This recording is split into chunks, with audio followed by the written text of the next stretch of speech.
All sports, all plays. Yeah. All sports, all plays. All sports, all plays. 365, we making up plays. You talking the game, get you to the days. We're high in the court, the dime in the lane. Variety topics, living the same. All presentation, sports information. Hitting the airways, taking the nation. All sport, all plays, like working your faces. Grace at the field, so tie the laces. All sports, all plays.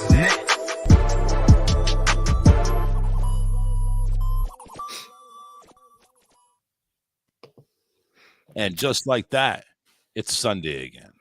Yes, sir. It's like we're living in Groundhog Day. Every time we come on, it's Sunday. Why? I don't know. Oh, that's right. Because Sunday is the most special time of the week. It is. Because we get to talk about football.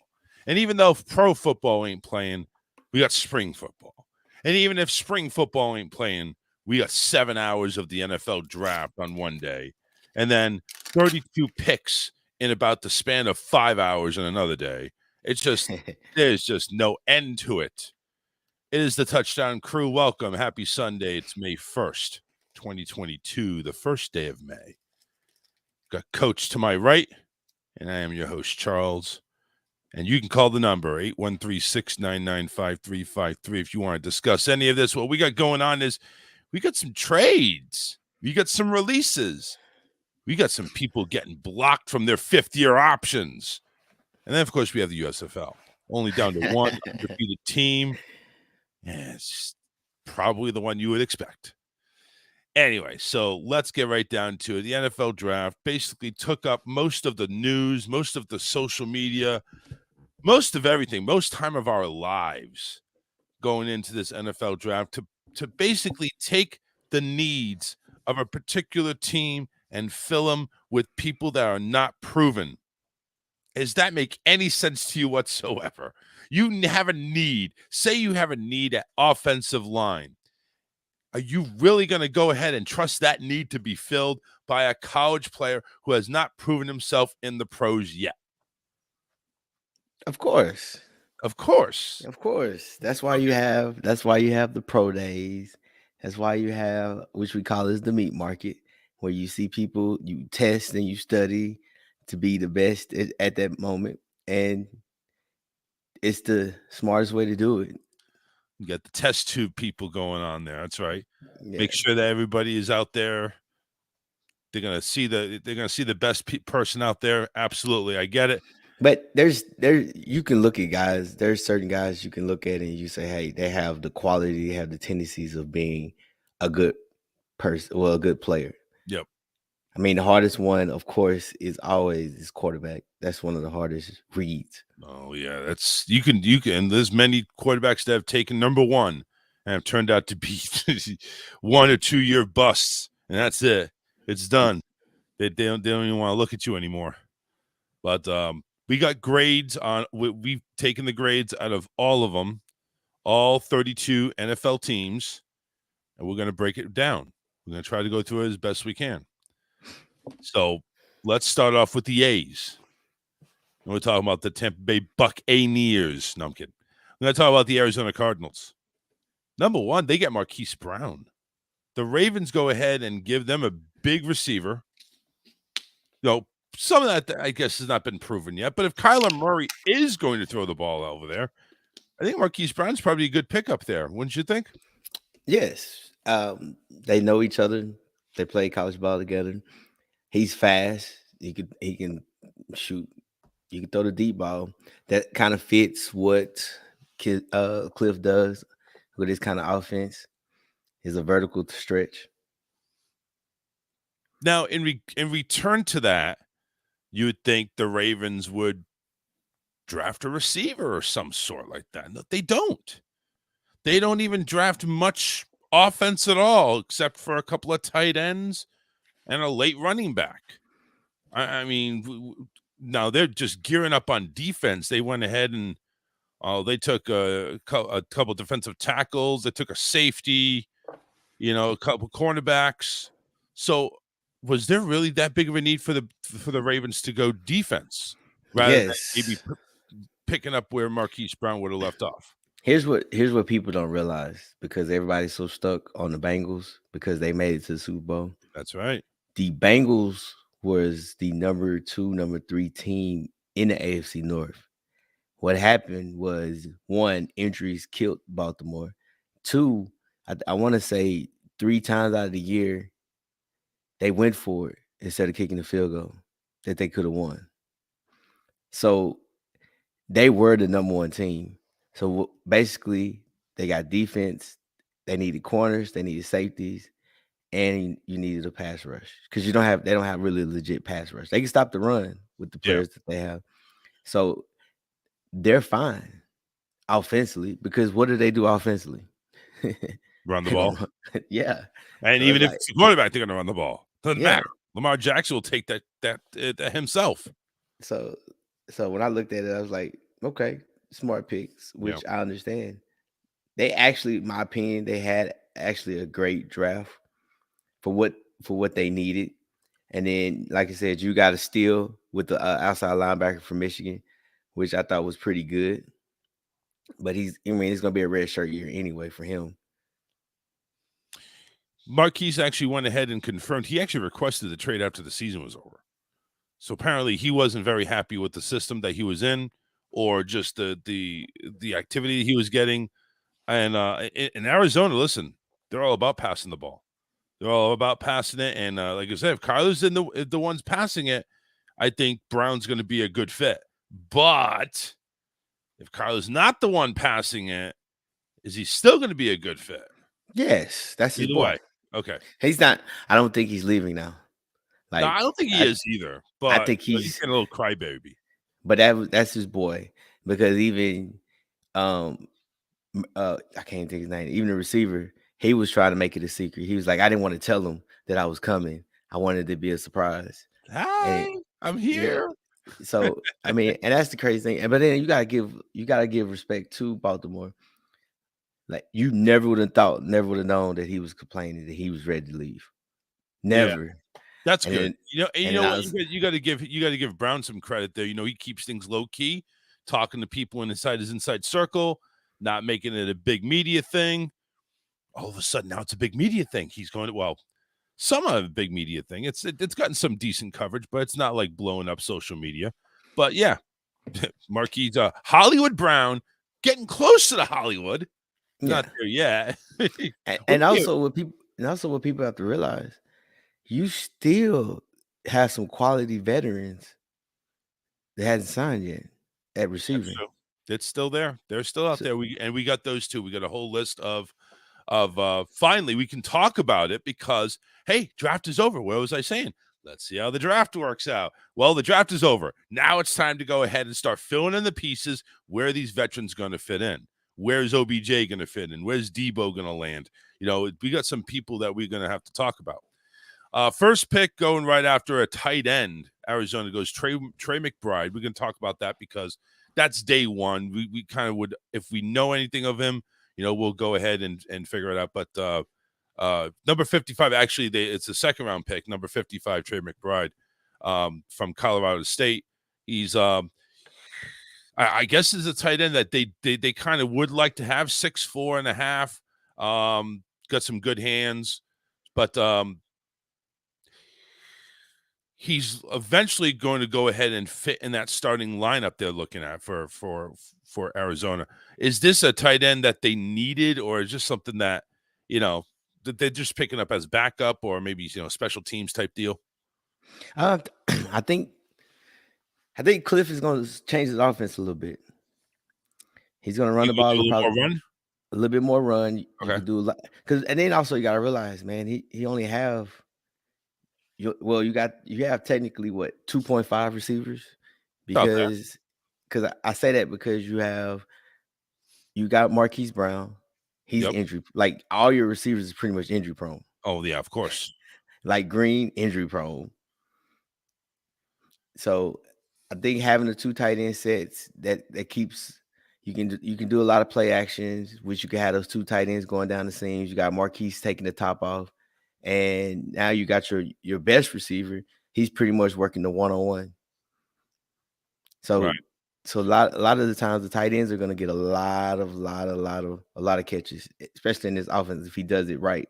Just like I said, you got to have a safety over your ace, your number one receiver, and Yeah. then you got to keep a safety over the top of Marquise. So you got like 1, 2, and 3 is DeAndre Hopkins, AJ Green, and Marquise Brown. I thought AJ Green got traded. No, he re-signed back with him. Gotcha. Okay.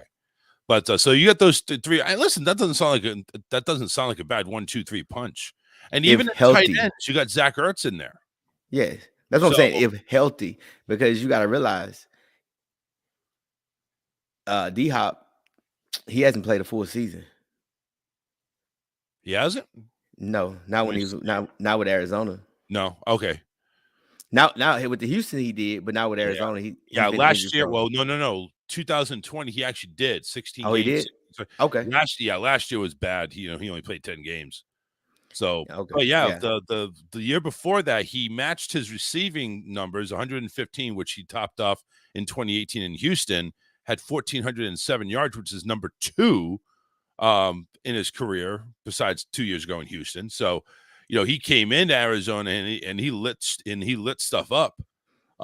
Didn't have a lot of touchdowns. He only had 6 touchdowns, but still, for the amount of catches he got, he didn't really have a lot of touchdowns. Yeah. So last year, unfortunately, that sucked for him. But he's a possession guy. He's not really a burner. He's a jump ball 1-on-1 guy when the opportunity presents. But if you have what they have, Marquise Brown is going to pretty much play the slot, and he's going to be the vertical threat. He's going to be Christian Kirk. Yep. Pretty much. And then you keep Green where he's at. So they have offensively, they actually are going to be nice. And I think, like I said, if Cliff does it right, hopefully he does it right, they'd be just fine. Gotcha. They'll make the playoffs again. Yeah, I'm sure they would. I don't think that's going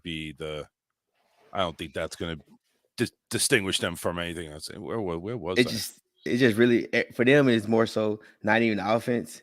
It's the 2 D linemen, the ends that they picked up is really going to answer the question, because they lost. You lost pass rush, and then JJ Watts, he's a great guy. Don't get me wrong. Yeah, but he hasn't completed a full season in years. So you need the pass rush from the ends. So Arizona goes ahead and gets a total grade of an A-. Like I said, they got a couple of edge guys. They got a couple of guards. So it looks like they're bulking up on their O-line. And they go ahead and get a running back at USC. Now, James Conner looks like he's going to be taking the lead role on this one. But this guy, Keontae Ingram, may be like, a third down back type deal. Yeah. He's probably do the same thing that they did last year. They're just going to rotate the running backs. Because, again, at that position, like, running backs were either out.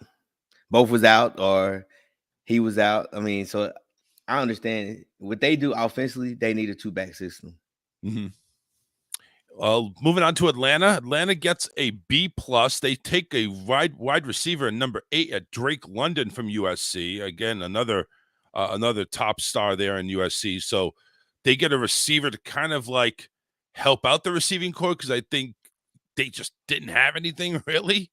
Yeah, Calvin Ridley. Whole Calvin Ridley mess going on, and of course you don't have Julio anymore, but Julio's aging anyway, so so they immediately go ahead and go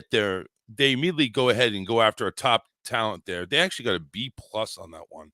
So I'm not sure if they didn't take the best available, but they definitely have a receiver, and that's going to help out, because taking a look right now, there's really not a whole lot there. You got like Austin Trammell, Chad Henson, Frank Darby, Yeah, they need players, man. They need players. Yeah. So with them, I think that was a great pickup, picking the wide receiver. He's pretty good. He kind of reminds me to a certain extent like a Mike Evans. He's a vertical threat, has good hands. He can make the first person miss. I was very surprised because picking up the quarterback. I wouldn't be surprised. You got Marcus Mariota. He hasn't been proven. No, meaning drafting Ryder over Malik. Oh, okay. That was the one I was real shocked about, because, like I said, I watched Ryder at the end of this year, and Riddler. it was Riddler. He looked good against Conference USA, Yeah. but then when he played against Alabama, it was like, let me see what you got. Can he really handle it? Hey, but you But it's not really can he handle it and see if he can make the right reads, because of course you play against Alabama in the playoffs that everybody moves 10 times faster. that's pretty much where you're going to see everything happen when you go ahead and play those top schools like Michigan, Alabama, Notre Dame. You're going to see, how you really react now to that type of pressure, because that is as close to the NFL as you're going to get with those Yes. top colleges. Yes. His numbers don't look bad. I mean, they're not great. He had a 62% completion percentage overall in his 4 years of starting. He threw 87 touchdowns, 28 interceptions. Again, not stellar, but Yeah. he also has the feet. He can run the ball. So he's got 28 touchdowns just on running. So is this going to be a scrambling on offense now? Are we looking at spreading out everything? And they got no weapons. So it's like you expect him to go ahead and run the ball if he's the guy. Now, do they go ahead and throw him against Mariota and say, let's see what you got? Like, is there a quarterback competition this year? Oh, without a doubt. Mariota, he's not getting paid that much money. Oh, it's gonna be a competition. They're gonna put the best guy out there. And they probably, honestly, truthfully, probably is riding with the Cincy quarterback. Is Because there still a move to be made, though? Because now Nick Foles is out there. Is there no, a possibility Nick Foles comes to Atlanta to kind of help and take the lead role, so to speak? the only place Nick Foles needs to go to is Jacksonville, because that's the only coach that you can actually win games with. So if anything, take your butt to Jacksonville and just ride out. But to answer your question, I mean, they're not. If you look at how they drafted, it seems like next year is going to be the draft for the offense. Yeah. And then you drafted the tight end from Georgia. So you Right. might do a 2 tight end set again, or you could put Pitts at the slot, because he's a tight end, but he's not really a tight end. So Yeah, he's like a receiver. So yeah, that's where it kind of looks like they got no weapons. But you take a look at the tight ends. Tight ends is really heavy there. You got Kyle Pitts, you got Fitzpatrick that you just picked up.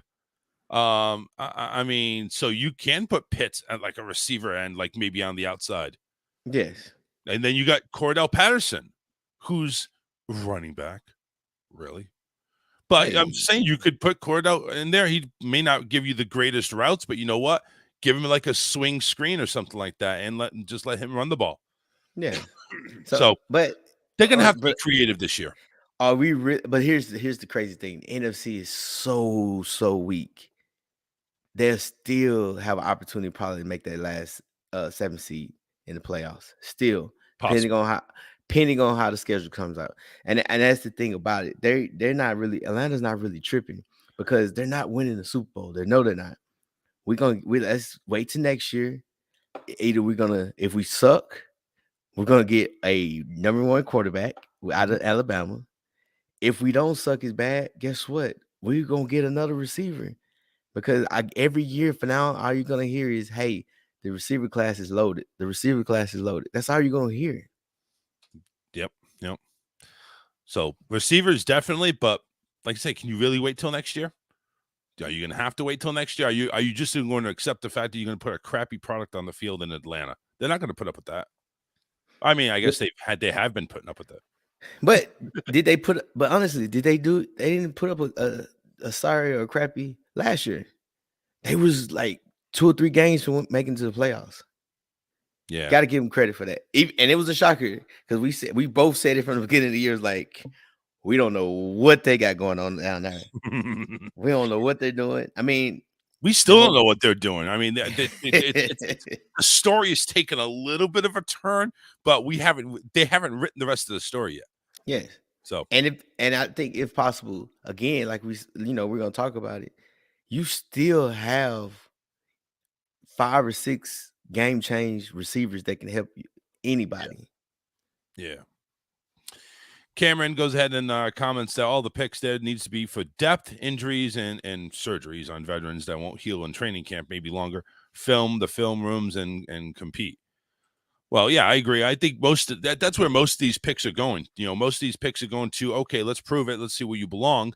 And yeah, unless you're like in the top 1 or 2 rounds, maybe 3 rounds, I don't see you making the starting squad. You're probably on practice squad or even getting cut. And that's honestly the truth of it. You see teams in day 3, and that's why they have day 3. It's because this is just for filler.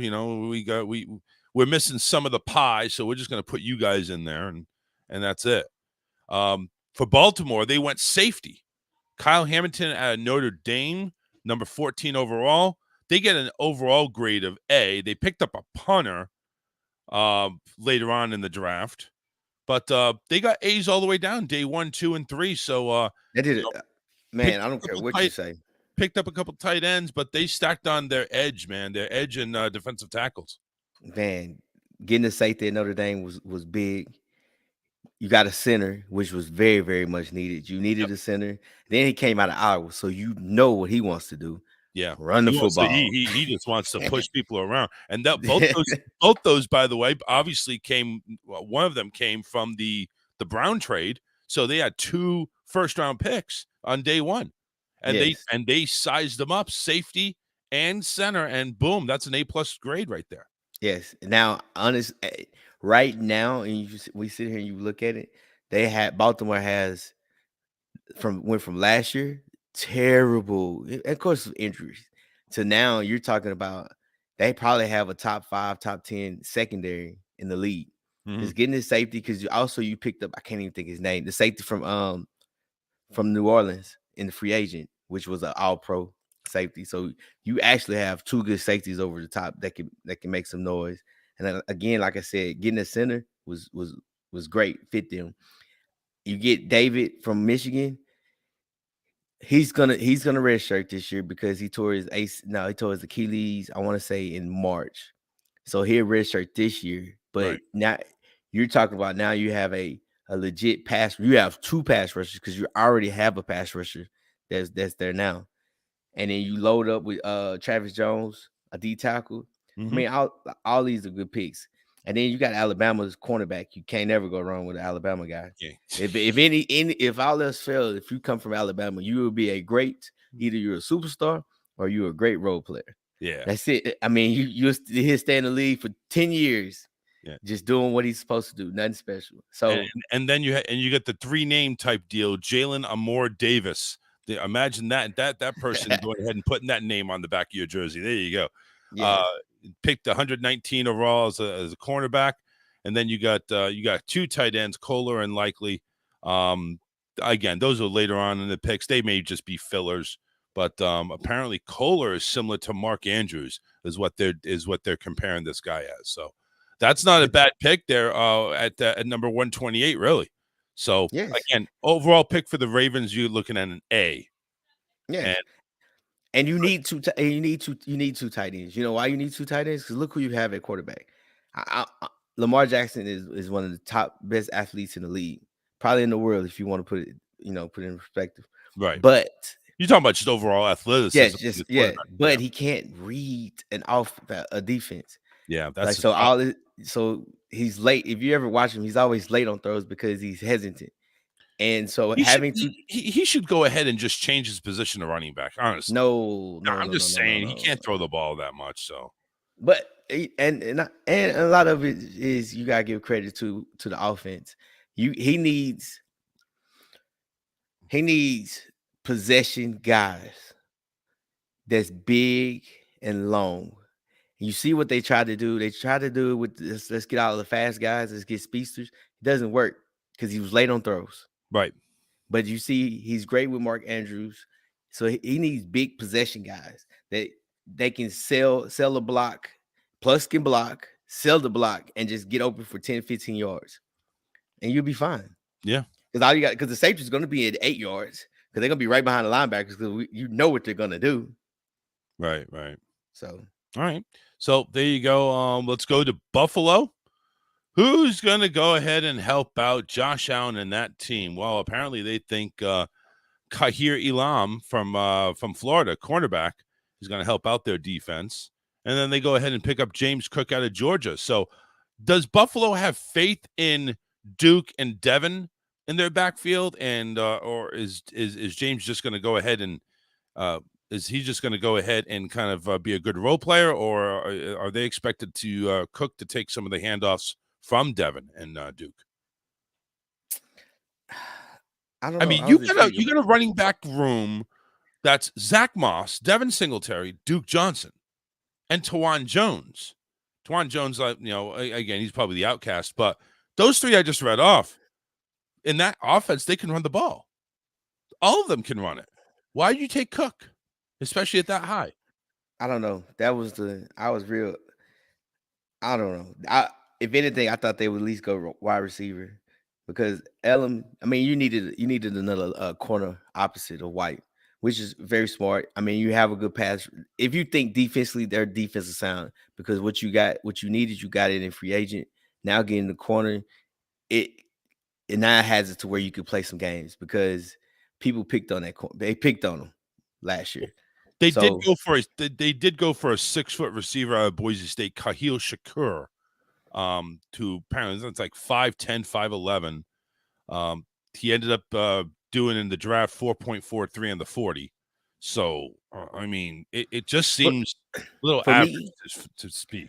For me, and when people, I don't really look at the 40s. I haven't. And I'm not gonna lie to you. I don't know too much on this guy because it was Boise. I mean, I stay in Texas. We don't show Boise State games. Just being honest. I'm just being honest. Like, right. So it's more so is just stopping and going and his transitioning. That's the biggest look when you look at wide receivers. But go back to what you said with James Cook. I don't know why you will pick another running back when you already drafted running backs and you signed it running backs. So you have 4 running backs in there. Yeah. 4 good ones. Yeah. So I don't, unless you finna make some trades to get a receiver or get draft picks for next year, I really truly don't understand. Because again, if you look at Buffalo, their defense is sound. So you understand that why you got the corner, because that was your only weak spot. Safeties are good, all pro, linebackers are all pro. You have a pass rush. And apparently they took a strong-legged punter. I'm gonna probably mispronounce his name, Arzia. But apparently they showed some of his he had a career long in college of 86 yards. I don't care what division in college you're in. If you're a punter, 86 yards is going to blow your mind. Which is smart. Yeah. Why? You know why? Because you're in Buffalo. With the 40-degree, 40-mile-per-hour wind. You need that. Exactly. You need that leg to go ahead and compensate for the 40-mile-an-hour wind that's coming your way. 86-yard punt in that type of wind will at least get you an average punt from somebody, from just an average punt like 40, 50 yards. But if you sit here and we talk about it and you think about it, you look at Buffalo right now, even before the draft, you would say corner, wide receiver, possibility. Those are the two places because there's sound everywhere else. Yeah. I mean, defensively, there's sound everywhere else. But and they went ahead and they got their corner at in the first round, and they also went ahead and picked up another corner later in the round at 185 of Villanova cornerback Benford. Yes. So they did what they were supposed to. They even picked up a tackle and a couple of linebackers there just to make sure their defense stays in tune. Yes. So I just don't understand that second pick with the running back. I don't either. Anyway, so Buffalo overall gets an A because they took their needs. They got their needs. Carolina gets an A-. They went ahead and took a quarterback at number 94, Matt Corral, but they went ahead and did an offensive tackle, Ike Ikwanu, at number 6. Carolina apparently needed some offense. They needed to go ahead and take care of their quarterback and take care of their running back when he goes ahead and gets healthy. What do you think of that first pick, number 6? I think it was smart. I truly, truly believe that you would have wasted a pick if you would have got a quarterback this early. You was reaching. Because if you go back and if you go back and look defensively, Carolina's not bad defensively. You have receivers. You filled up the spot at running back with two other, you've got a free agent running back, the running back out of Texas that went to Tennessee last year. And now they're not bad, man. I think, that was my pick last year to make the playoffs. You say, hey, we're going to ride with Sam Darnold, which is smart. Yeah. You ride it, and you have a running game. You got a power back. You got a shifty back. You got two receivers.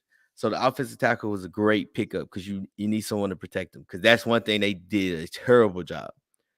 Sam Darnold was getting his butt killed.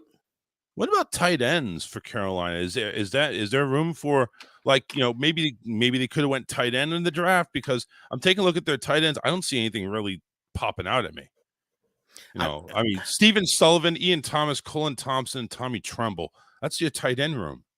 I don't see anything that really wows me to the point of, unless they're all like established blockers and that's what they're using them for, and not any type of receptions. I think tight end was like the one position that was really slept on, that no one really talked about even in the draft. Like, you had one guy that can catch, like Arizona got a tight end. He can catch, but he can't block. Like, it wasn't a full complete package. I got you. So I think that is one of those things where it's like, let's just load up, because of course let's load up on defense. And because again, you go back to it and you look at Carolina. They did a great job drafting the defense in the secondary last year. Mm-hmm. What was the missing piece? What do they need in this offense? You need O-line and a running back. Yeah, definitely to kind of back up McCaffrey, because again, McCaffrey is injury prone, but they got Deonta Foreman to go ahead and help out there. But yeah, and you take a look at the receivers, they're okay with receivers. I mean, Moore and Anderson's a good one too, but you don't. I mean, do you have anything to back them up? So it's like, I think receivers could have been used, tight ends could have been used. Again, maybe there wasn't any quality tight ends that are out there, but Matt Corral, who's from Ole Miss, I don't know. Is Carolina thinking that that's next Eli Manning coming from Ole Miss? I mean, I don't know. They're saying he's a pretty talented quarterback, judging by his numbers: 57 touchdowns, 23 picks. He averaged his last 2 years at as being a starter 71%, 68%. So he can throw the ball pretty good. Now let's see how he does in tight spots. And he's also apparently a good scrambler as well. So you got, last year alone, 152 attempts, 614 yards, and 11 touchdowns. So, but he also did get a leg injury back in the Sugar Bowl at the very last game. So we'll see how they protect him. But he's 6'2", 205. He's got some size on him. Not exactly an elite NFL quarterback, height level, weight level. You're looking at 6'3" and above. 6'2" is pretty close though. But maybe they're looking at if Darnold kind of screws up, maybe Corral maybe wins them over in camp, and bye Sam. We'll see. I said, and I'm gonna say it again. Sam wasn't bad when McCaffrey was healthy, because you had a legit running game. But that now, if you expect Sam to throw 40 to 50 times a game, game over. Okay, it ain't happening. He's gonna throw 2 picks. He might throw 3 touchdowns, but he's gonna give you 2 picks. Hey, listen, as long as he can go ahead and give you that W, I don't think it really matters. Just saying, I don't think it really matters. Let's move on to the Bears. Of course, Mike is not here to go ahead and give his take, but apparently A-. By the way, Carolina, just to let you know, they only had 6 picks in the whole draft. Just want to throw that out there. Chicago, a lot more than 6. They actually had 11, and they were graded as an A-. Went ahead, first pick, number 39 overall, second round pick, cornerback Kyler Gordon from Washington. They picked up a receiver in Tennessee, Velus Jones. Looks like they picked up a lot of offensive linemen. You had a tackle out of Utah, a couple of guards out of San Diego State and Southern, a Illinois center. What do you rate this one here? I mean, Bears definitely needed some line help. This is your future. Every last one of these guys is gonna play because after this year, and you heard us talk about after the season, They have nobody lined they up. have 7 people that's gonna be on the roster. Somebody needs to get fired in their accounting department. I'm just saying, how the hell do you have 7 people? That's it? 7? I need to have 53. I need to have a 53-man active roster, and you have 7? It's going to be a busy offseason. I really hope there's a lot of money in that cap that they have. That's why you look at it. You look at, okay, I got 2 tackles, a center, and a guard that can hopefully can play or play next year. Yep. I got a corner, safety, which I need, of course. Do you realize, just for a second, do you realize they have drafted more people than they have on their roster next year? Yes. Yes. So this is what you call the next 3 years for Chicago. And hopefully I don't have to hear it the next 3 years from Mike. I'm sure you will. Doesn't matter what you do. Of rebuilding. Like you can have it to where when they say you can wipe the slate clean, they have wiped the slate clean after this year because you have 7 people and have a lot of money, and you can pretty much create. It's like a fantasy draft. You could deal in the free agent. You could deal. I mean, it's if you not really even that, you need to take it even a step further. They got a new GM. They got a new coach. They got new coordinators. It's like, all right, listen, we've given you this blueprint. This better freaking work because I don't know what the hell's next. So that's the question. So I'm very curious of how you're going to plan it because you have a first round next year. You have all your draft picks. So it doesn't matter. It's not. You could do for both need and want because you're going to need and want a lot. And so they can play it right in 3. And I say 3 or 4 years because when you look at it, Aaron Rodgers is not going to be playing in 3 or 4 years. Nope. So Green Bay is going to be down or either done. I think as soon as they put Love in quarterback or whoever the hell they plan on putting in after Rodgers, they're done. But we'll see. They may find their quarterback next year. Yeah, they may find their quarterback next year. It's not even just you finding your quarterback. It's the $100-something million that you giving a guy. Wow. And that's a whole nother conversation. Yeah. And then you even look at Minnesota. We don't know what they're gonna do offensively. Well, offense or defense in Minnesota. You got Kirk Cousins, but in 3 or 4 years, guess what? He's gone. So you have it. I mean, and we'll talk about the Lions. I think the Lions did a great job. So you really have it to where you can own the division if you do it right. Because again, you're talking about you can get rid of bad contracts and get smart and good contracts. You can draft if you draft well. In 3-4 years, you're talking about you're having a squad that can at least make it to the playoffs. Not gonna say compete, but it's not like the Bears don't have offensive linemen. They just need ones that can play. They got a lot of offensive linemen. I mean, we're talking about there's like 9 or 10 tackles on this board that they have. But you play though. But it just depends on the system. Yeah, because that was the one thing. That was the one thing that I was worried about when you talk about who you draft, who you picked. You picked the defensive coach. So of course, look at your first 2 picks: cornerback, safeties, off top, and you picked Green Bay's. I can't remember which coach. Never called plays, and now he's calling it. So I'm very. I'm curious what the offense is going to be. But can you grow? Can you grow and teach? Because you got to put the guys that you have. You got to make sure they're in a system that fits what you got. Yeah, and that's the question. That's obvious. That's obvious. You got to go make sure they're put in the winning situations. Yes, because Nagy did what Nagy wanted to do, and so I don't fault the line to a degree because, like you said, you went against Cleveland Browns and you went 5 wides majority of the time. Stupid. So we'll see. Let's go to Cincinnati. Cincinnati had a major need, at least I thought, at the offensive line.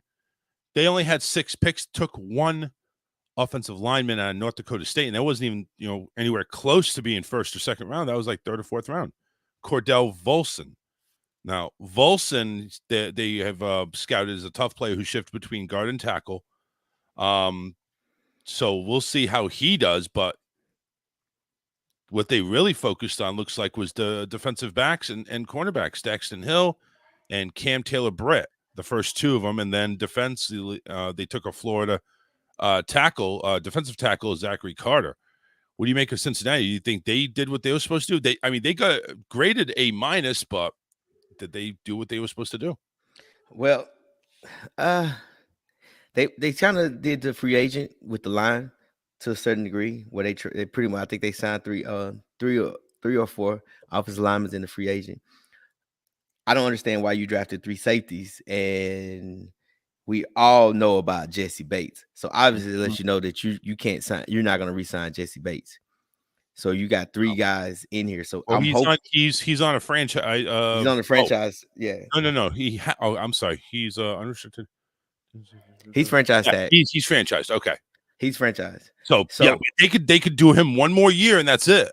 Yeah. So you got 3 guys to fulfill his spot. So that lets you know how important he is to the team. So I'm assuming one of these guys got to play corner. They have to play like a corner position.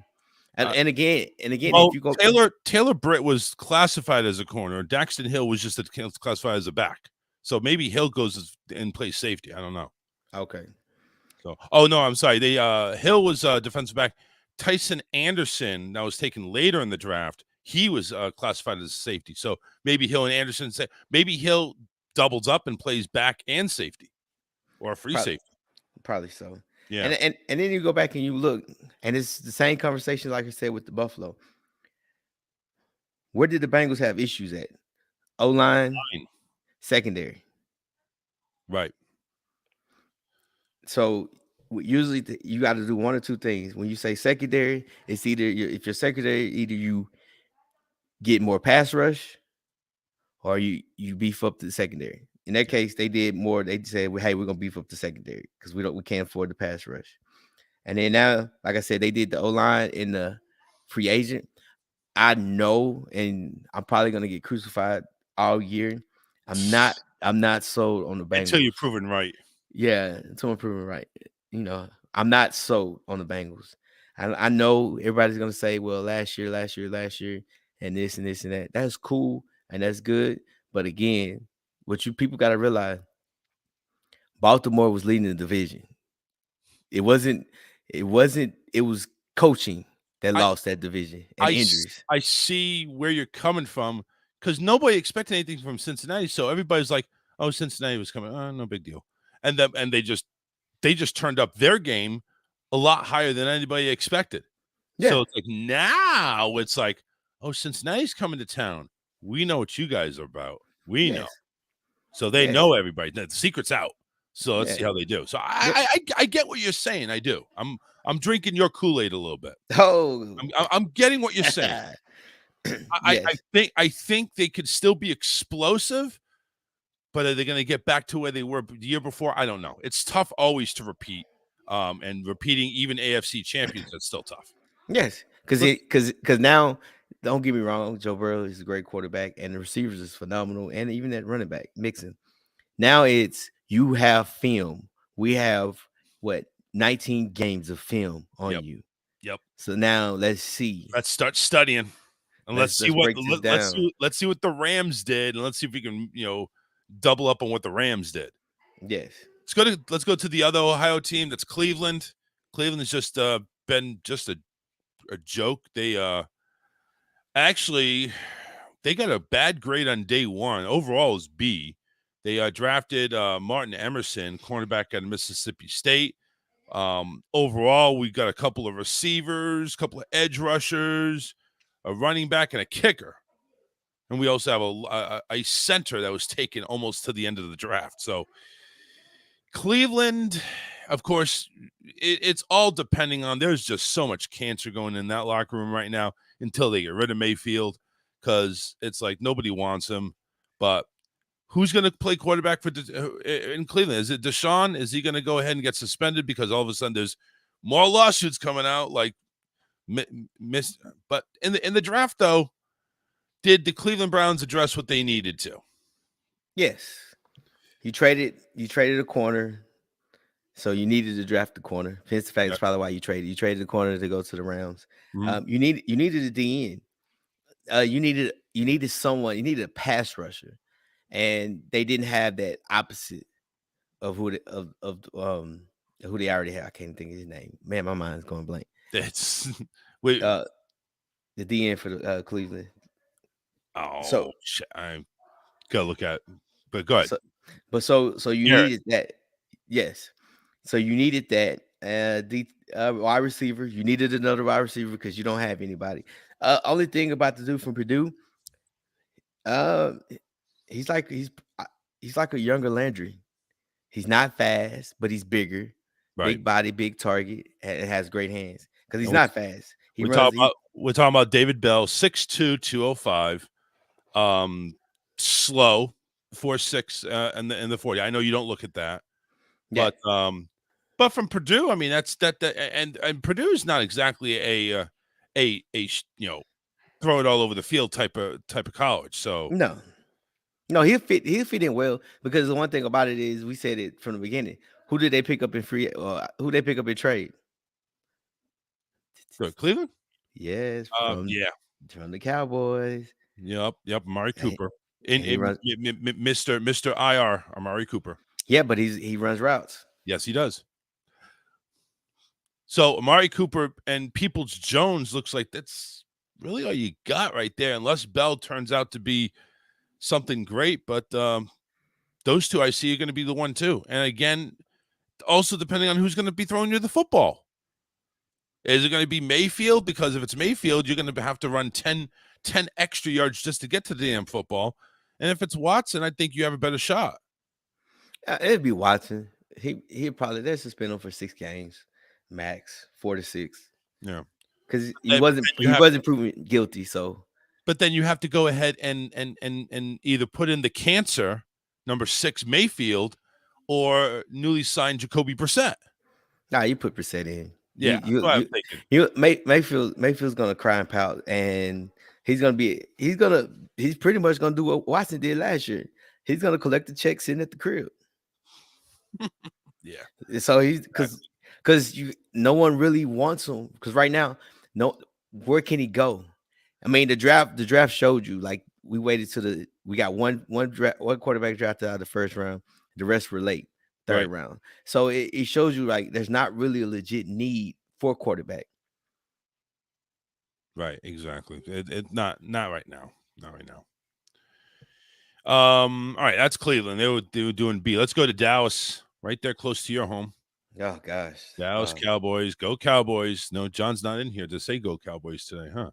Weird. They got a low grade for day one, picking offensive tackle Tyler Smith, number 24 overall. And then they went after a South Alabama receiver, Jalen Tolbert, a tight end out of Wisconsin, and then they focused on defense. They had a defensive tackle, a linebacker, and a cornerback. The next 3 picks, respectively, actually, next 4 picks, they had 2 linebackers. So, again, B for the Cowboys overall. Their defense needed work anyway. Also, trying to replace an injury-prone receiver, Amari Cooper, that was also probably in the playing cards as well. Well, one thing about the Cowboys, you always know what their first pick is gonna be. Except last year, where of course, you had to get Michael, the linebacker from Penn State. They draft linemen, and they needed. That's not terrible though. No, that's not terrible. But they needed another lineman because they're aging. Tyron Smith, he hasn't played a full season. So I understand this pickup. You get a lineman. They go from Tyron Smith to Tyler Smith. Like, it's just we're gonna replace the name, maybe the number 2, and you won't know the difference. No, because you still see Smith back there. Right. I'm not, like I said, first 3 picks are well, you can say fourth pick because even having Wisconsin throws a little bit, but guess what? He can block. They That's need true. another. They need another blocking tight end. Yep. I mean, he can catch a little bit because that's they throw to the tight end a lot. I was just disappointed because I figured you would probably get a D tackle because you have zero beef in the middle. Yeah, you Like need some big bodies in there. you got to play this defense. You got to have some kind of pressure up the middle. Like you have the speed rushers, you have the outside guys, but you have nothing up in the middle. So I was kind of disappointed that they didn't. But I said you really can't go wrong with their first 4 picks because you needed another receiver, another outside, another linebacker in general was bad. And like I said, you needed a lineman, but it wasn't. I guess it wasn't those. Oh my gosh, they got such and such. Yeah, Like right. it's It wasn't a big pick. yeah, because I mean, if you sit here and no disrespect to none of these guys, man, they deserve the pick. So the analysis on Smith, Tyler Smith, the offensive tackle out of Tulsa, they said Smith could be a dominant run blocker if he's able to improve in his patience and technique as he matures, or he could become a first round offensive lineman who does not reach his potential. So again, that happens with all type of first round picks. It's like, listen, you're drafted in the first round. You need to go out there and perform. You're not going to go ahead and sit the bench on this one here. You're going to go out there. We're going to feed you to the wolves. Yeah. So, all right, that's Dallas. Let's go to Denver. Denver graded A. Denver went ahead and started off their draft by drafting late in the second round Oklahoma's edge rusher Nick Bonito, like a burrito. Benito. Then who else? Then they go after a tight end, which they could always use. But they were very heavy, 115 down. They had a cornerback, defensive tackle, safety, a wide receiver out of Stanford, a couple of Wisconsin defensive people, defensive tackle Matt Henningsen, and cornerback Fionn Hicks. Again, of course, we know Wilson's going to be a big part of everything, so it looks like they didn't really need a whole lot in offense.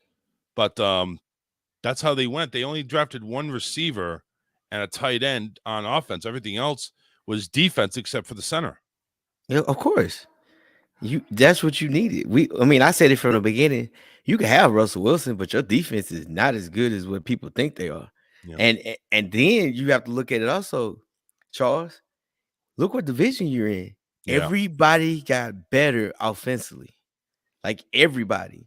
So you needed to make sure. I mean, Chubbs is a good rusher, but again, Chubbs hadn't played a full season. Yeah, he's been injury prone. You're right. So you needed backers, you needed corners. Always needed corners, especially in that division, because everybody chunked that. Everybody's throwing the ball. Yeah. Everybody's throwing in that division. So and you needed an end to rush. That you needed to say like those are positions that you need. These are all needs. Even the D tackle at Wisconsin, he's gonna fill a good gap coming from Wisconsin going to Denver. Ain't nothing changed. Weather's still the same, so he's good. So like it's not a bad draft because it's what you fulfilled every need that you have. Now the question is, can we coach these guys? Having a coach that came from Green Bay, can we coach and teach these guys defensively? I gotta look. I don't know who he hired as his defensive coordinator to see what kind of system, what kind of guy he is. But you needed this because you banked on offensively was Russell Wilson, and then like I said, you got the tight end from UCLA. So those are the two needs offensively that you needed. Yeah, and they're always saying Nick Badu, who's actually a pretty speedy guy on the defensive end, very explosive pass rusher. So probably going to be into a Bonito. Excuse me, that's how it's pronounced. Actually, it sounds like that. It definitely sounds like he is going to be very quick, very athletic. Definitely, probably going to go ahead and put pressure on the quarterback if he's not double teamed. So we'll see. We'll see how that goes on. Like I said, everything works around what you got. 11 guys on defense that are out there on the field. If 10 of them suck and they're all focusing on you and you're the only star out there, well, him and Bradley Chubb probably, they're going to go ahead and find a way to make sure you are not effective. They'll focus on you anytime. I don't care if you're a rookie or not.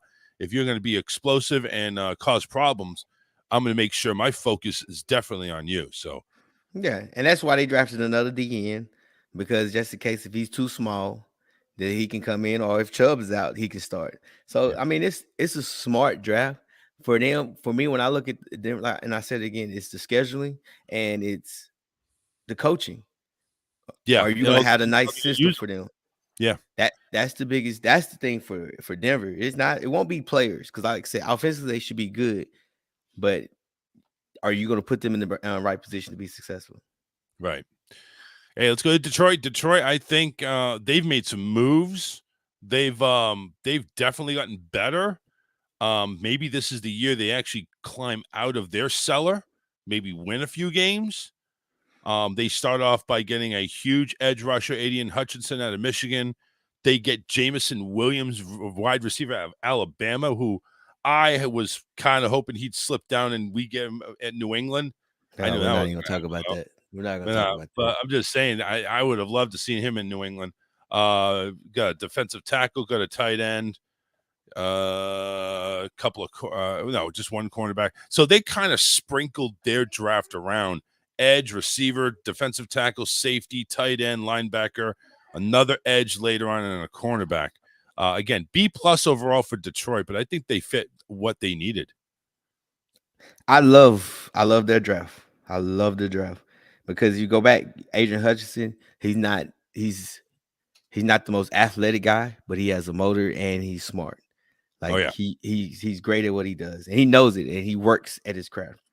Um, so you got him, and then like I said, you backdoored it and got another DN in the second round. Again, like I said earlier, if you go back and you look at Chicago, they drafted number lineman. So now you pretty much going against rookie on rookie. mm-hmm. So and I like Adrian Hudson on a rookie. So in the I league. don't know what they fed him between. Now we obviously know 2020 for most of the college teams it was a shortened year because of COVID. But from 2019 he had 4.5 sacks, and then 2021 whatever he did a phenomenal 14 sacks in 14 games. But also you got to give credit. You have to give credit to the defensive coordinator that came in, and he put them guys in a great position. Now he's back in Baltimore as the defensive coordinator. So I have to give even him, the coach did a good job putting these guys, especially Michigan, in a position to be successful. Um, Jameson Williams, I like him. I just the only thing I'm nervous about is coming from a torn ACL that he hurt on the turf field, Yeah. and he's going to play a majority of his games on that turf field. That's the one thing that I'm kind of nervous about especially with ACLs, because for a receiver, it's the stopping and going. And when you do it on turf, it doesn't give like grass. Yeah, turf is a little bit more unforgiving. I mean, they've tried to make it like grass as much as they can, and they've come a long way since. Yes. But yeah, you're right. It's still turf. It's still turf, and Still, you're gonna have to work on that. so, but it's still, again, I mean, he's a vertical threat. He's good at getting in and out of his breaks. I just hope to see they don't rush him. Take your time, because you watch teams. They practice, they do training camp on what? Grass, and then you move to the turf. Yeah. So I hope they just take their time with him. The safety out of Illinois is good. He's going to give you that balance on defense. The tight end, of course, you can't go wrong with the tight end. Like they did a good job of drafting. And again, Detroit is kind of in the same boat as Chicago. Like you pretty much have a window 3 to 4 years, because they'll win a couple games, and they're not tripping, because guess what? If they're the top 5, top 3 pick, now you're saying you're getting Bryce Young out of Alabama. Yep. Difference maker. I don't care what people say. He's legit. So they're fine. They're not. They know we're not making playoffs until 2-3 years from now. Just make sure everybody understands that. Listen, don't get your hopes up.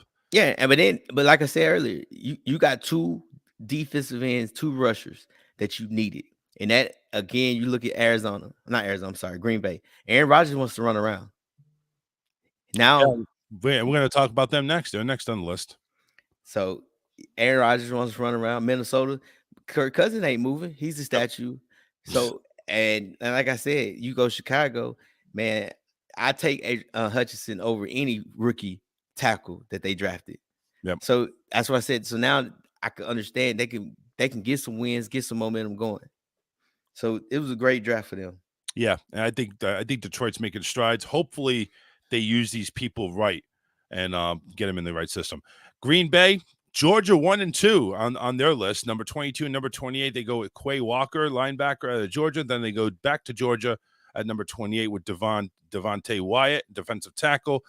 Then they pick up a receiver. Hopefully, maybe Aaron Rodgers' is a new best friend for a little bit. Could be, Aaron Rodgers could be his daddy. I don't know. But Christian Watson goes ahead, number 34 overall. They do pick up another couple of receivers later in the draft. Nevada Romeo Doubs and Nebraska wide receivers Samori Toure. I think I said it right, but that was like late. They did pick up some linebackers to go with Quay and a couple of offensive tackles. They've mainly focused on linebackers, offensive line, receivers. What do you think? Yeah. I mean, Green Bay secondary was fine. So now you pretty much you got guys that can stop the run. You got Wyatt, who's a good pass rush.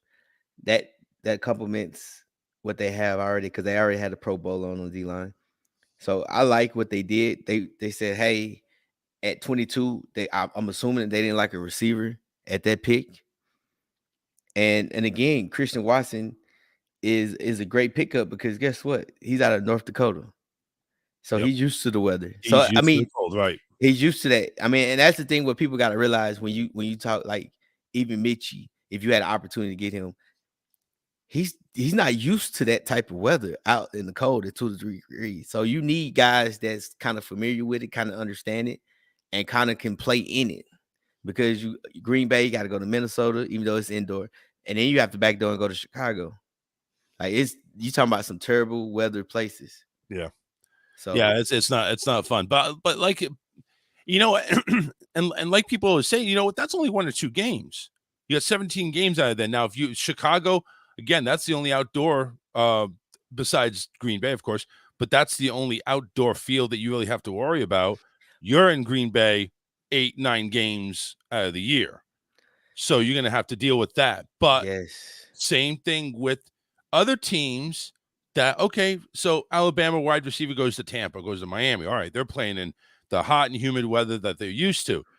But Miami goes to New England. Miami does go to Buffalo. Miami does go to these other northern states. When they're you got to still be prepared for that cold weather anyway. Yes, but there's a difference. Here's the difference, Charles.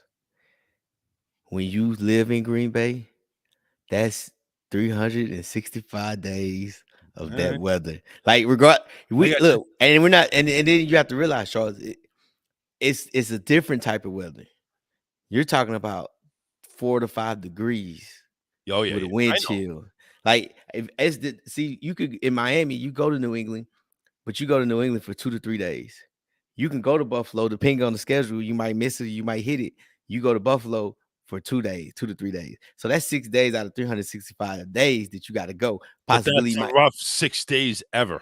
I get what you're saying. I agree with you, but in your mind, you're like this. Oh, I just got to make it to Sunday. Hey, and so look, as soon as that game over with, look, you high fiving like this. Gotta go. Hey, I gotta go. Meet me in the back. Where's the heater? Get to the hotel. Let's get out of this shit. Hey, we can sign autographs and everything. Y'all come to the back. All right, let's move it along here. Actually, it's at 11:08 already. Holy cow! Let's go to Houston. Houston Texans. They're just a cluster. They're graded B. LSU. They got defensive back at number 3 overall, Derek Stingley Jr.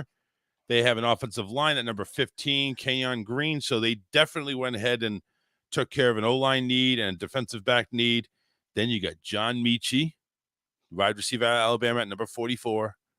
You got Damian Pierce, running back out of Florida, and you got a tight end out of Oregon State. Houston, did they even help their scenario? Yes. I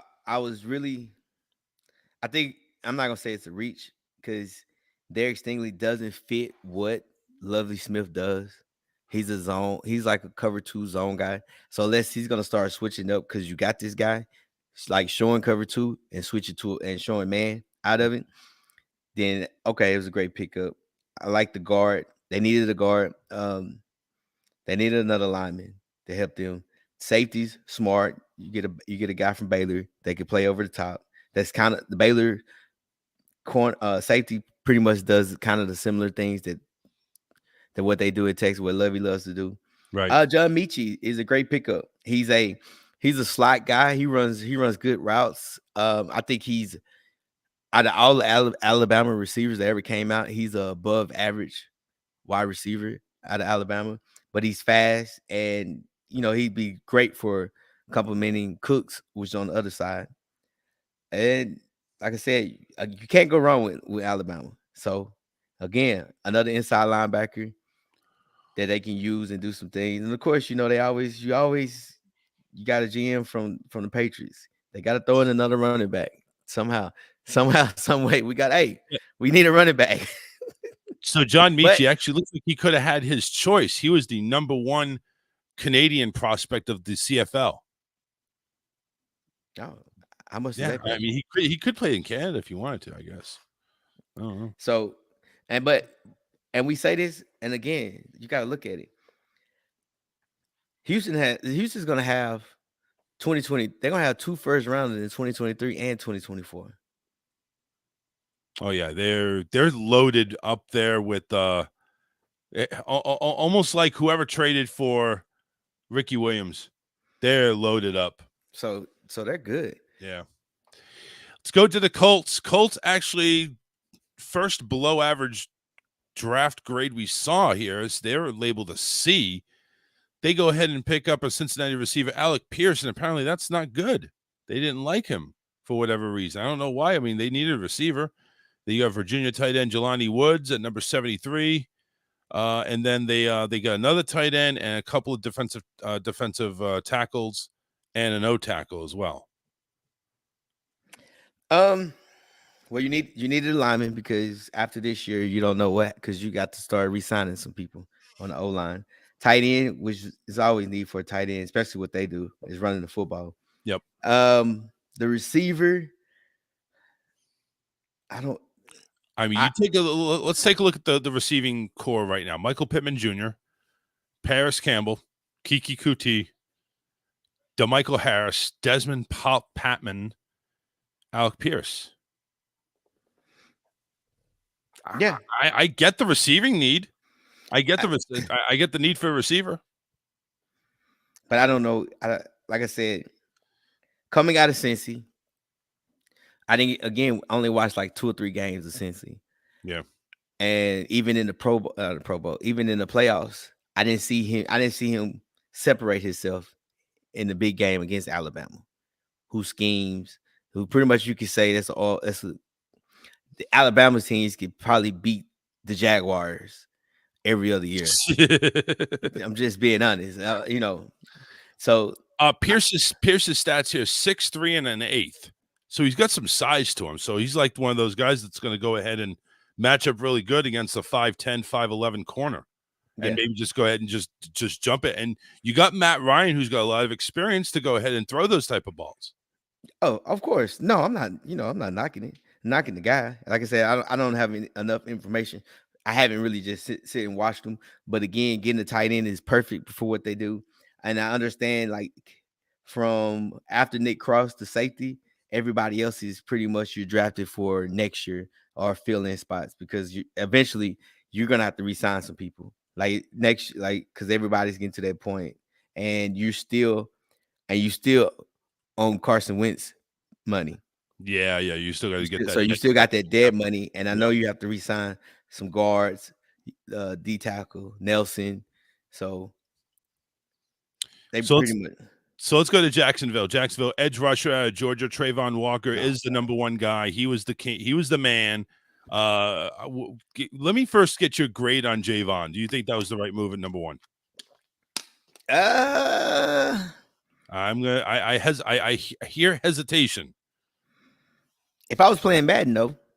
But if I was playing Madden, no, because we're not playing Madden. We're not playing Madden. No, I probably would have took Hutchinson, because one thing about Hutchinson's gonna give you,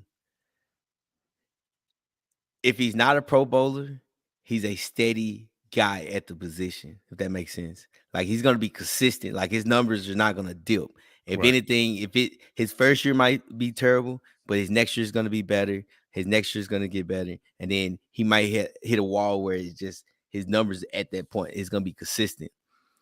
Now, Why like Trayvon though? Why Trayvon? What you have the number one pick. You can get anybody out of the draft. Obviously, you want to pick the best of the best, and of course, one that fits your needs. Why? Because everybody loves the athletic guy, no matter what it is. Because now you're thinking, now this is when the cockiness come in. Oh, I can coach that.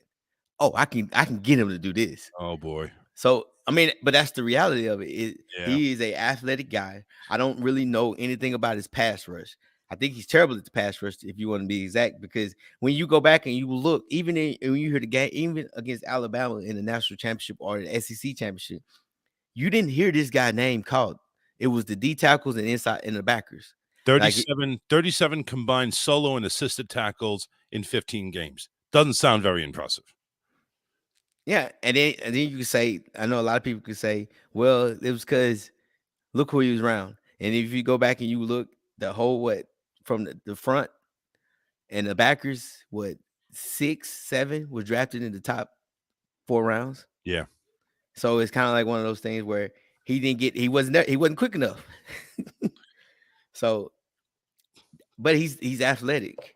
I wouldn't have done it because I want to go for I want someone, you want consistent. Like now, Walker is a 2 to 3 year project, and by that time, who knows where Jacksonville's going to be in? They may be in with another coach. Yes. Yeah, it's just crazy. But the analysis on that, the selection of Walker with the number 1 ultimate overall pick will ultimately be judged based on whether he has a better career than the other top edge rushers in this year's draft. We're going to see, because like I said, they could have had anybody. They're number 1, and they could have even traded for a rusher if they really wanted to. It'd be like, that and picks, but come on, go to the Bill Belichick School of Drafting. Trade. Let's go to Kansas City. Kansas City got an A on this one here. They went ahead and satisfied their cornerback need. Trent McDuffie, number 21.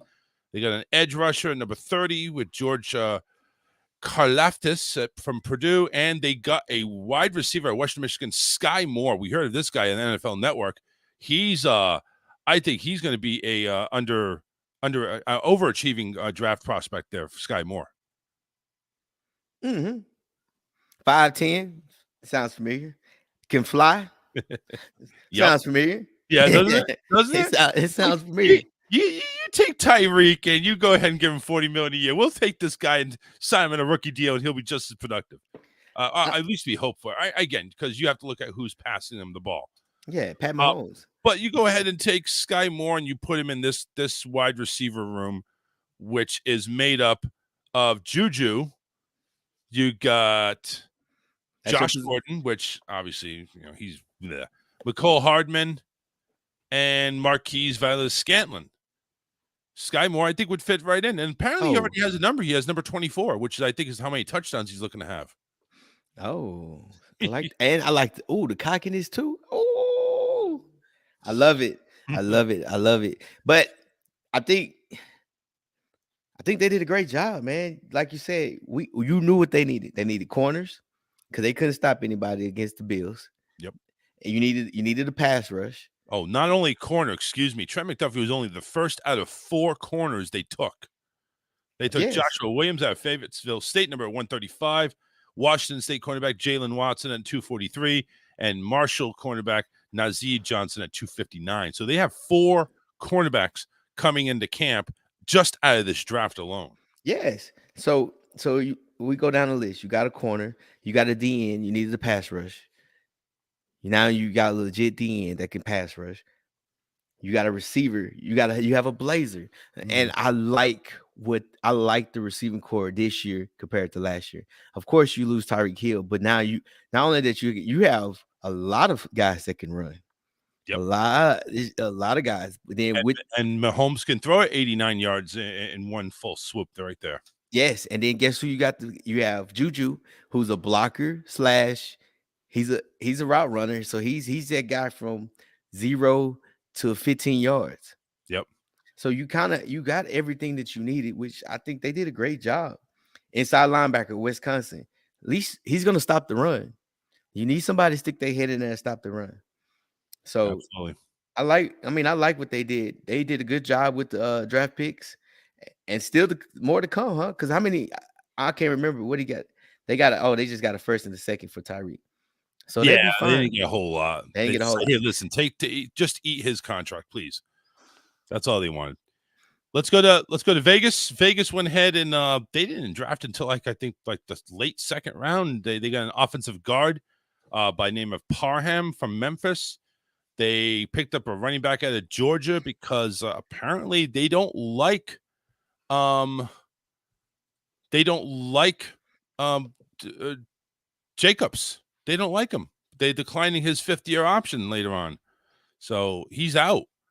So I guess Jameer White, maybe, I don't know, or it could be Britton Brown from UCLA back in this late 7th round.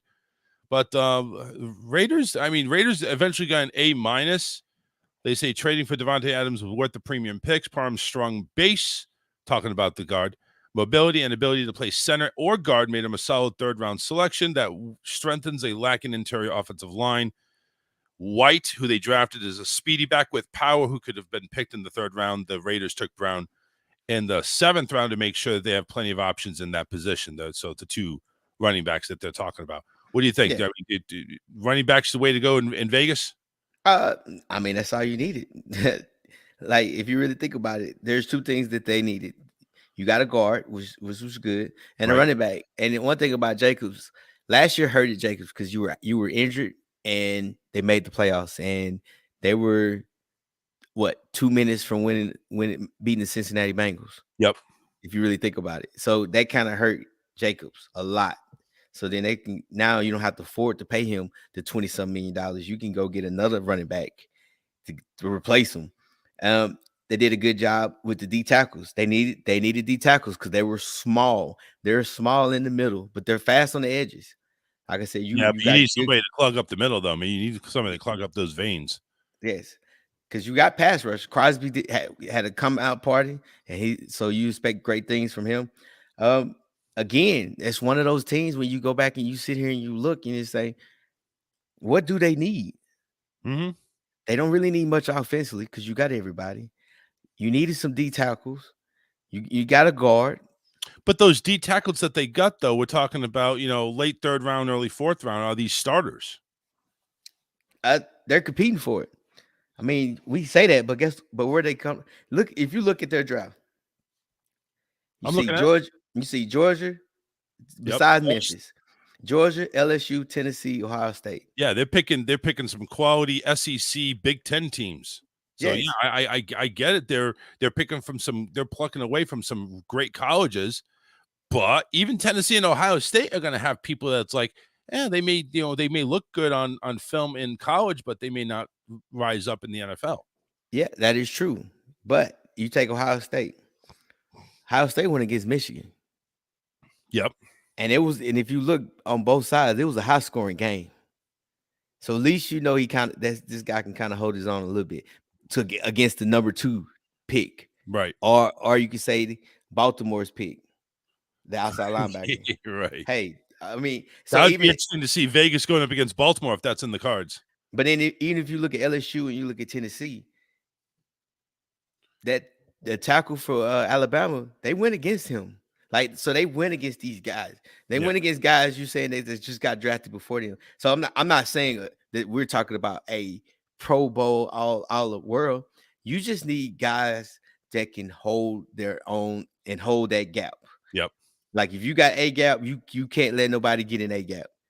So, and I think that's what they needed. They needed good quality guys. So now at just enough to fill a gap to where them ends is working 1-on-1 with a tackle. Right. So I mean, I like the picks. I like what everybody's done. And I think they did what fits them for what was. It was more. This is what we needed, not for what we wanted. Right. Let's go to one of the LA teams. That's the Chargers. They start off with the number 17 overall pick, Zion Johnson, out of the offensive line of BC. Then they went ahead and picked up a safety, JT Woods, out of Baylor. a running back out of Texas A&M. You got a defensive tackle, couple of cornerbacks, and a fullback late from Purdue. Which, hey, Purdue just oozes out fullbacks, doesn't it? Yes, sir. They Chargers get an A. What do you think of theirs? Is this another one of those teams? Like, what do they really need? Of course, I think for the Chargers, it's more so they don't have toughness. They're in LA. They're all prissy over there in LA. Hey, and I agree with you. They just don't. That was the biggest need for them. They need Boston College. You know, they want to run the football, so getting a good guard, they at least open up some lanes to run the football. The safety, nah, he's more. I don't know. He might not start, but he's gonna get a lot of reps because they're pretty good at safety. Getting another running back, that it was a need to get a running back. Now he's a more speedy, can catch the ball out the backfield. So Spiller. Mm-hmm. Yeah, I mean, can't D tackle. It's for them. It's not. I mean, they have talent. It's more so, are they physical? That's the mental toughness for them because they was a soft team. My opinion. You look at their division that they're in. It's highly competitive just there. Yes. So, all right, let's go to the other one, the Rams, the other LA team over there. Oh, this is gonna be quick. Well, Rams Super Bowl champions. They went ahead. They didn't draft till the 4th round anyway, or 3rd round. Logan, it was late 3rd round. Yeah, Logan Bruss, offensive guard.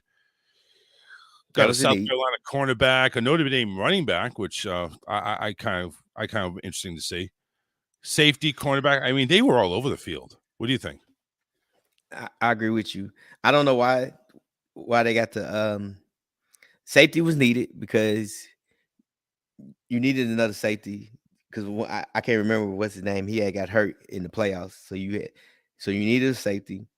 You needed a corner, a bigger size corner.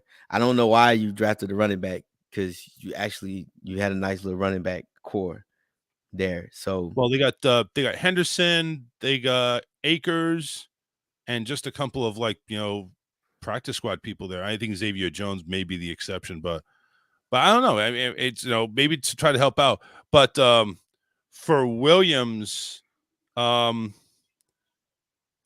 actually said that he might be playing a little bit of slot. So I don't know because of his speed. So I don't know how that's gonna work out because again, you got Kupp, Jefferson, Akers and everything. So you got a pretty good, decent receiving core anyway. So yeah, you got God dog, what's his name from Chicago in free agent? Like you got a nice. I don't know. Look, man, with McVay, there's no telling what McVay. I have to give him credit. He does a good job putting guys in the perfect position offensively. Yep. So yeah, I agree. All right, so moving on, let's go to Miami and South Florida. Only got 4 picks. South Beach, baby. South Beach, baby. So 4 lucky young studs get to go down to South Beach. And it started with Georgia linebacker Channing Tindall, Texas Tech receiver Eric Izuzama, edge Cameron Good, and Kansas State quarterback Skylar Thompson. 4 picks. That's what you pick? See, and that's crazy. Even again, we go back and we talk about Georgia. I don't know. Channing Tindall didn't even play. Like he was the backup for the other 2 backers. So I mean, you see, it's crazy. So I can't really he showed flashes when he was in, but with that defense, you're talking about what the front 4 got drafted and 2 linebackers got drafted in the first 3 rounds. So I don't know what he can do. He's athletic, which you got him on a cheap deal. I don't even know why you got a receiver 4th round. I don't know. You got Tyreek Waddle, Preston Williams, Cedric Wilson. Hey, whatever. It is what it is. Maybe they're thinking long term. I don't know. So like I said, when you go back and you look at this, wait a second. I take that back. They're thinking long term. Your Hill's only a couple of years into the league, and Waddle's a rookie last year. Yeah, that's what I'm saying. I don't know what the hell I'm thinking. I would have been cool if they would have got a running back. They would have got a running back. I said, okay, that's what you need. Like you have a tight end, you have or offensive lineman. But So it was just confusing. To me, it was just confusing. Why would you draft another wide receiver when you got young receivers that can, stretch the field? Yeah, Mostert and Gaskin looks like they're going to be the ones really handling. Well, excuse me, Chase Edmonds. Chase Edmonds is there as well. So, Yeah. I don't know. Maybe they're okay with running back. I don't know. Depending on how, maybe they have more confidence in them than we think. Hey, probably so. Go to Minnesota. Minnesota, they started off drafting at the end, trading up actually, or trading down, I forget. But Georgia safety Lewis Klein went ahead number 32. Then you got Clemson cornerback Andrew Booth at number 42. Then they started going around with some offensive tackle and guards. They got a couple of they got a running back, a defensive end, and a couple of cornerbacks, and a tight end at the very end. So Minnesota, they kind of went everywhere. But they got an A- in their draft. And they had a lot of picks too. So they had like 10 picks right there. They saying Klein and Booth is definitely going to go ahead and have an immediate impact. Excuse me, Sign and Booth. Sorry. They're going to have an immediate impact on the secondary. So maybe the first 2 picks we can go ahead and say yay, and the rest of we'll see later in the year or not at all. Well, I don't know. I don't know about Sign. Sign is much. He's going to be that safety that comes down on the run. Again, when you go back and you look at the division that they're in, it's a pass happy. You got Aaron Rodgers, so I understand why you have the corners. The guard is a need. Inside linebacker, they was small in inside linebacker. So, I mean, it's a good draft, and I agree. I don't know. To me, I just feel like that they reached a little bit for certain guys. I don't know about the inside linebacker at Oklahoma, because again, when I watched Oklahoma, there wasn't defensive guys, because they were getting 40, 35 points put on them a game. Yeah. So it looks like here it says Ingram's likely future starter. When their 3-4 scheme. So it looks like they were drafting to their scheme that they were playing. Okay. So we'll see. Let's go on to the Patriots. This is also probably going to be quick because this is just disappointing. Oh man. They needed they needed offense. I know that because they've lost a couple of guards. So I get why they drafted a guard. Nope. But they a little bit too early on that one. They go for a speedster out of Baylor, Tyquan Thornton. They get a couple cornerbacks there. Houston, Marcus Jones, Arizona State's Jack Jones. Then they get a quarterback, Bailey Zapp. I'm kind of interested in that. And of course, they get another running back, another running backs, Strong and Harris. This year, NFL.com rates them as C+. I've actually seen them as low as D. So give me your honest picks in regards to New England. Did they even solve any issues? The only thing, and I'm gonna say this first, just because, and I might be a homer. You are picking up Jason Hines from out of LSU, East Texas boy out of Marshall. I've seen him in junior high and his first 2 years of high school football. Great athlete. He played center and guard. Which one? So the 6th round pick. The 6th one. Oh, yeah. The Stubler. No, Jason Hines. Jason Hines out of LSU. Okay. I got you. Yeah. He is a Bill Belichick kind of guy, because he's again, I'm being honest, and I'm not saying that because, like I said, I know him. But you want to draft people that are going to fit your scheme, and if he's a Bill Belichick guy, that's perfect. Yes, because like I said, he played guard. He played guard in college, but he played guard and center. He played tackle in high school, and he played some center. So he's versatile. He's versatile. He's played all over the line, so he could play center, guard, and possible tackle. Probably more so guard than any other 3. So he's talented. He protected Joe Burrow when they won the national championship. So that's the only thing, and he's an East Texas boy. So that was my shout out to him, man. I'm happy for him. Glad he did a great job and everything else. Now, good. I don't know what the hell y'all was thinking.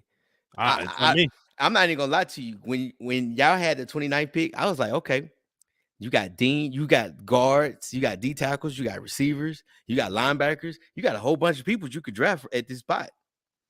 And you get a guard out of Chattanooga. Hey, I wish you nothing but the best, but that's not a need of what y'all really needed. We did.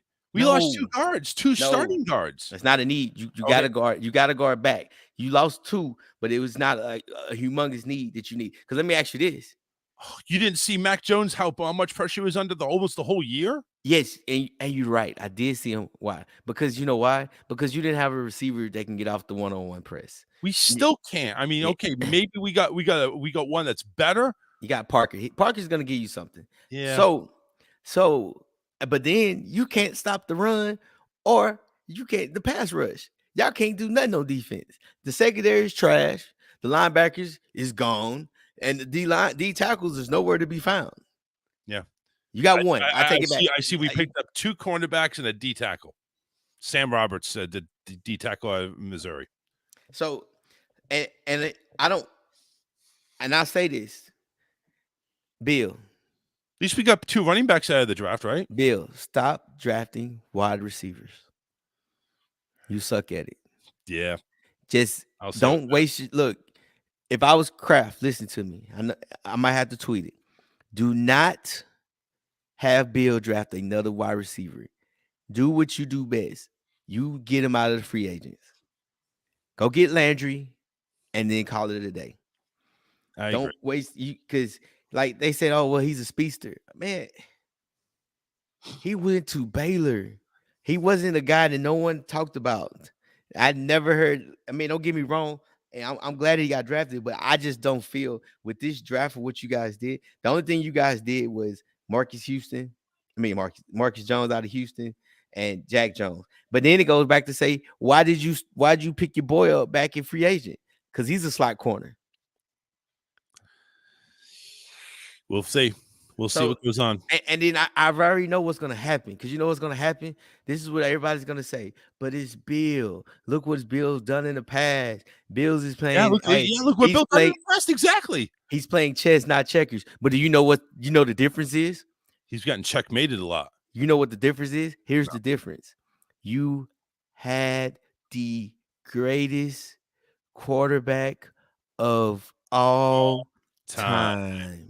You haven't won a playoff game without Tom Brady. Never. He's only coached a couple of years, one with a whack quarterback anyway in a COVID season. And then the last day we got to the playoffs, but yeah, we got run out of the building. Run? You didn't get run. I didn't even think y'all showed up. No, that's true. So all right, let's go to New Orleans and stop bashing. Let's go. Another one here who was a C plus New Orleans. They actually, I don't know why, they went ahead and got a decent receiver, Chris Olave from Ohio State at number 11. And they only had 5 picks. They had Trevor Penning, or offensive tackle. They went ahead and took a cornerback out of Tennessee. They went Appalachian State for a linebacker and an Air Force for a defensive tackle. They went for need. Every pick that they drafted was a need, and and only one is Jordan Jackson. He's going to probably get some rotating in. He probably won't start, and the inside linebacker, but he has a great chance.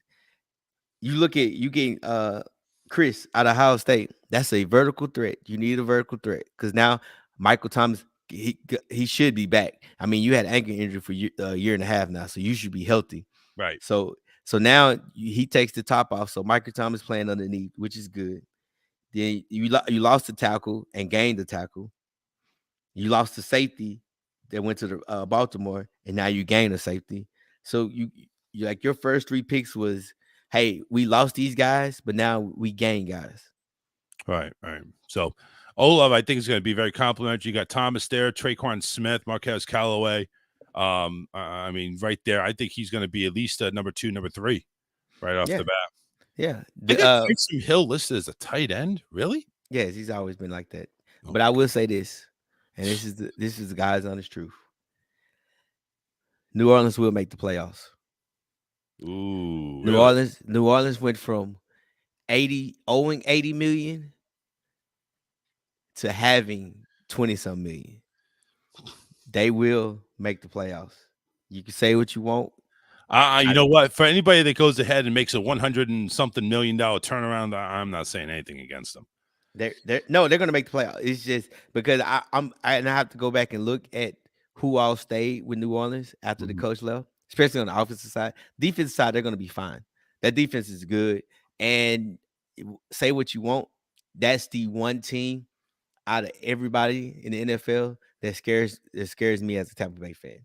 Because they have the right pieces. So, but by me saying that, I truly believe New Orleans right now put themselves as the third or fourth best team in the NFC. All right, let's move on. We gotta try to wrap this up here quickly. All right, I'm gonna go fast. We got fast. Giants A-. They went ahead, had 2 top 10 picks, edge and offensive tackle, Oregon and Alabama, and then they picked up a running back, couple of linebackers, and a tight end.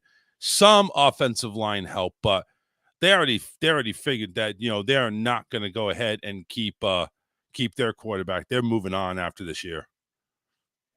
We'll see. He fits the same mold as Buffalo, which where the head coach came from. He's just a smaller version of Josh Allen. I like what they did. The ends, offensive tackle, wide receiver. You need another wide receiver because all of them was hurt last year. None of them can stay healthy. You got another guard and you got a corner. So I like what they're doing. And you picked up a tight end at the end. So the Jets also, a couple of picks in the top 10. They went with cornerback Gardner out of Cincinnati, wide receiver Wilson out of Ohio State. Picked up a couple of edge rushers, a tight end, an offensive tackle, and a running back. What do you think of the Jets? They actually had a good draft. Like I said, you got to respect Gardner. Never gave up a touchdown in college. So Wilson, another good receiver, because that quarterback, I'm not even going to say his name because he is terrible. He is terrible. So you got a rusher, So I like what the head coach is doing with the Jets. So I have to give him. He's doing a good job. Just terrible pick last year. Philadelphia only had 5 picks, but 3 of them went for defense, including the 13th overall defensive tackle out of Georgia, Jordan Davis. Then a couple of linebackers, one out of Georgia, Dean, and Kansas linebacker K'Ron Johnson. Defense is a big need there for Philly. Yes. First off, you got the trade, so you got your receivers. So why draft another receiver? Jordan Davis is a good hole. You need a hole filler. Plus, you got to realize they only have 7 free agents next year, and they're gonna have like $60-70 million of money to spend. So, and then getting Dean was supposed to be a first round draft pick. I guess some injury flags. Medical flags came up. I don't know exactly what happened. And so they pick him in the 3rd round. It could be a steal. So that's the steal. So I mean, Philly's doing it right. Like I said, you got all that money next year. You can have a dominant team, and you got help. So you got another receiver. The compliment Devontae Smith. So I'm curious to see what they're gonna do. So Pittsburgh, I apologize. I want to just go ahead and keep it rolling. Yeah. So Pittsburgh made their intentions well known. Offense. Kenny Pickett, quarterback out of Pitt, number 20. They went with a receiver out of Georgia, George Pickens, at number 52. Then they went ahead and took Calvin Austin, the 3rd out of Memphis, at 138, and a tight end, Connor Hayward. They did pick up another quarterback at the 7th round at South Dakota State, Chris. I'm not going to try to pronounce that name, but Pittsburgh, again, made their meanings known. So does that mean that what they have at quarterback right now may not be the quarterback of the future? Just competition. Just see. They like Kenny Pickett. Say competition. You draft somebody out of the 1st round for competition? Hey, you're not really expecting Kenny Pickett to start next year or the year after that. Why not? Not I don't know, man. I mean, we'll see. But I like I said, Jordan Pickens. I like what they did. They did a good job drafting. San Francisco didn't draft until the 2nd round. They took USC edge Drake Jackson as their 1st pick. They went ahead and kind of sprinkled it around as well. They got some offensive line work. They got some cornerback work. They get a quarterback at the end, Brock Purdy, which sounds like a starting quarterback's name, but not at 262 from Iowa State. What do you think of San Francisco's draft? Good. I wish they would have picked the corner earlier than what they did. But I mean, you can't go wrong. They're always known for picking D linemen and linebackers. Okay. So, and you get another receiver just in case. You just don't know what's happening with Debo. Seattle made their intentions known. They need work on the offensive line. Well, they put Charles Cross, number 9 overall. Then they went defense at Minnesota. Boyd Maff, the edge rusher, number 40. Then you had a couple of cornerbacks, a couple of receivers being taken as well, and a running back, Kenneth Walker, the 3rd at Michigan State. What do you think of there? It's good. They're pretty much their focus has when Pete Carroll first came in. We're gonna get a running back to run the ball, and we're gonna play offense. We're gonna play defense. You got an offensive tackle, you got backers, you got another lineman, and you got corners for the pass happy. So I like it.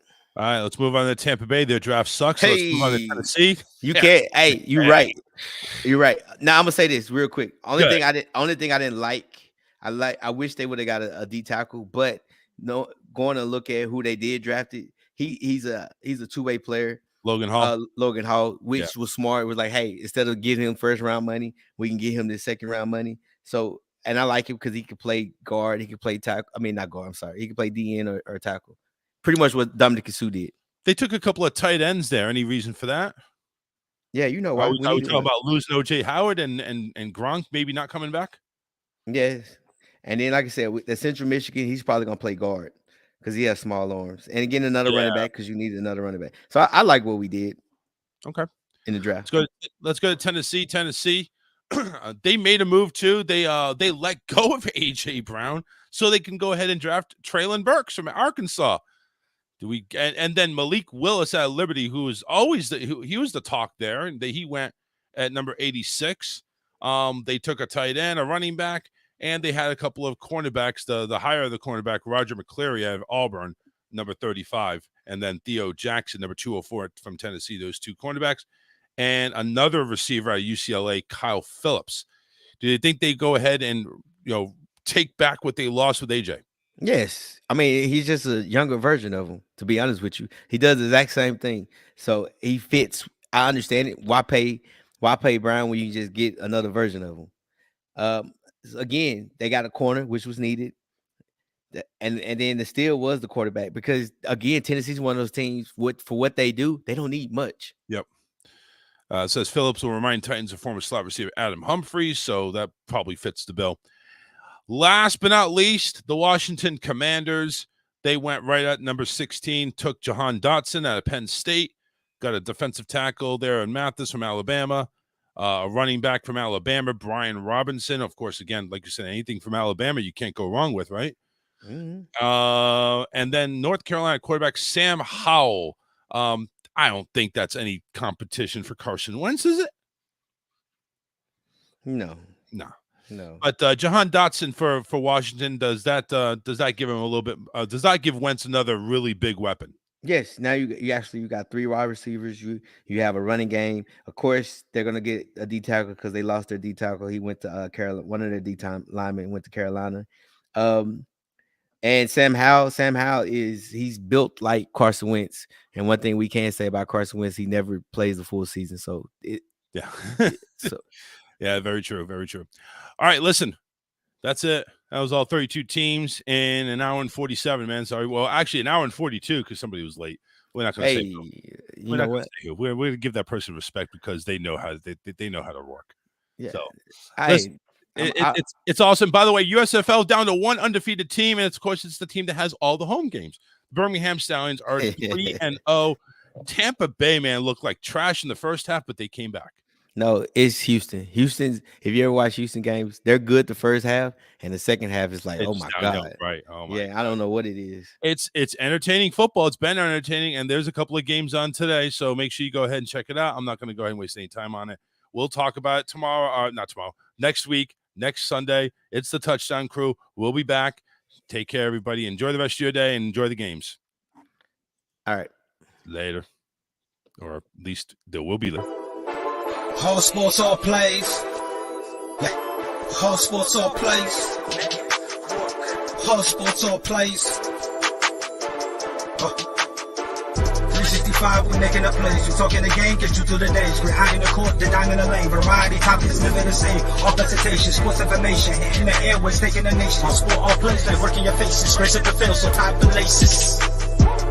All sports, all plays.